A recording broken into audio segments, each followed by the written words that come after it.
To lots of people, Donald Trump's choice of Matt Gaetz for Attorney General feels like a sick joke, and for good reason. Just to recap, back in 2021, Gaetz was under federal investigation for child sex trafficking, but the Justice Department did not end up charging him.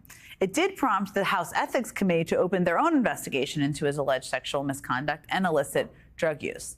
And this week, we got a sense of how damaging their findings might be when a lawyer revealed that his client told the Ethics Committee that she actually saw Gaetz have sex with a minor. Now, when it comes to whether the committee makes their findings public, House Speaker Mike Johnson said on Thursday that he is not involved and can't be involved in the decision to release the report on Gaetz. But just a day later, after a quick visit to Mar-a-Lago, the speaker suddenly became very involved. Do you think the public has a right to know, given that he will be Trump's top attorney? The rules of the House have always been that a former member is beyond the jurisdiction of the Ethics Committee, and so I don't think that's relevant. I'm going to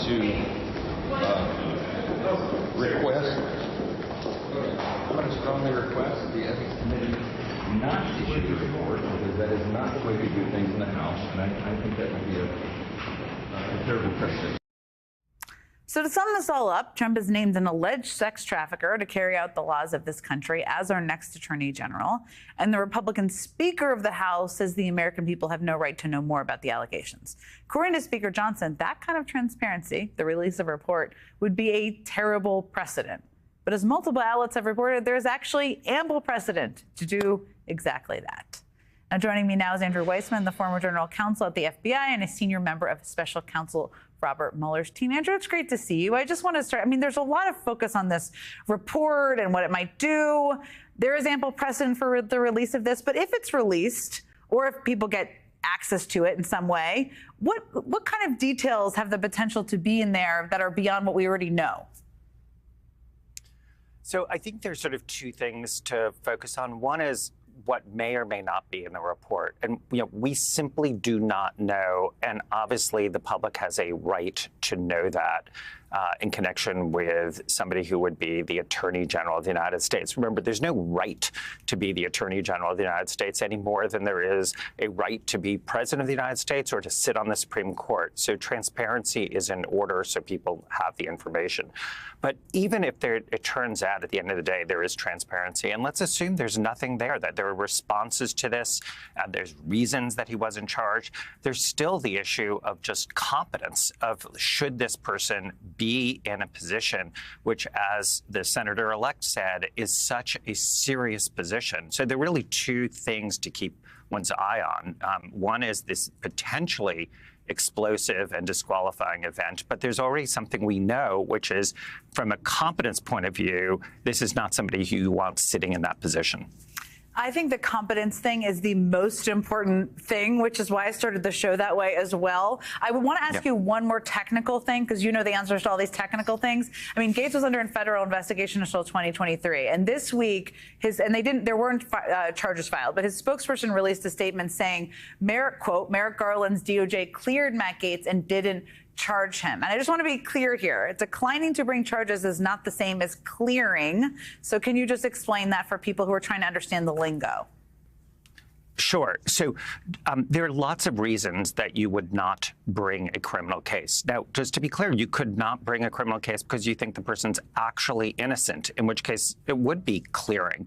But you can also not bring a case because you think the proof doesn't rise to the level of proof beyond a reasonable doubt. It could be clear and convincing evidence, or to be super technical, or a preponderance. There could be substantial evidence, but just not enough for a criminal case. It's also possible that you think that there is proof beyond a reasonable doubt, but the government decides in its discretion not to bring a case. That happens also all the time. And the irony here is, this is the incoming Trump administration, which didn't seem to have the same standard when they were accusing Hillary Clinton of simply emails and saying she should be locked up. And that's a case where the department also declined. So they're really applying very, very different standards here in terms of how they're looking at this, depending on whether they like or dislike the person involved. Okay, thank you for the technical clarification there, which I think everybody needs to understand. I want to go back to just what you had mentioned and what I started the show with, because what I'm trying to get to the root at during this show is the sheer responsibility of these jobs and the competence factor. And Speaker Johnson called Matt Gaetz, I don't know if you saw this, but he called him one of the brightest minds in Washington or anywhere for that matter, which I'm betting you don't agree with.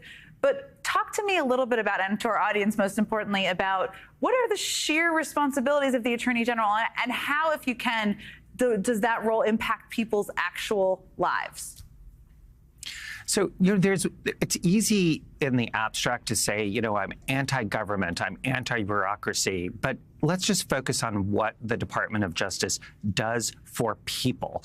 On a criminal side, people can be victims of fraud. There's public corruption. There's unscrupulous executives. There are people who are polluters. There are all sorts of ways in which criminal cases are brought where American people are victimized. But more than that, the thing that I am really sort of laser focused on is that you need somebody who is going to really be able to read the Presidential Daily Brief, the PDB, which has enormous amounts of information about threat streams involving terrorist activity in this country that affects people and can cause massive destruction of property and loss of lives. And what is critical and what I've seen firsthand is you want somebody who is going to do the work and is able to do triage and separate the noise from what are the real threats out there. I have seen people with enormous experience engage in that task. This is not a time to learn on the job.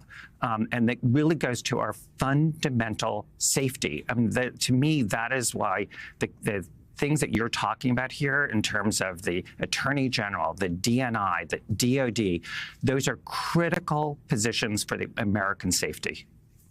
No question. Thank you for explaining that so clearly. I think people sometimes get wrapped up in the bureaucratic aspect of it. It's much bigger than that. Thank you, Andrew Weissmann, as always.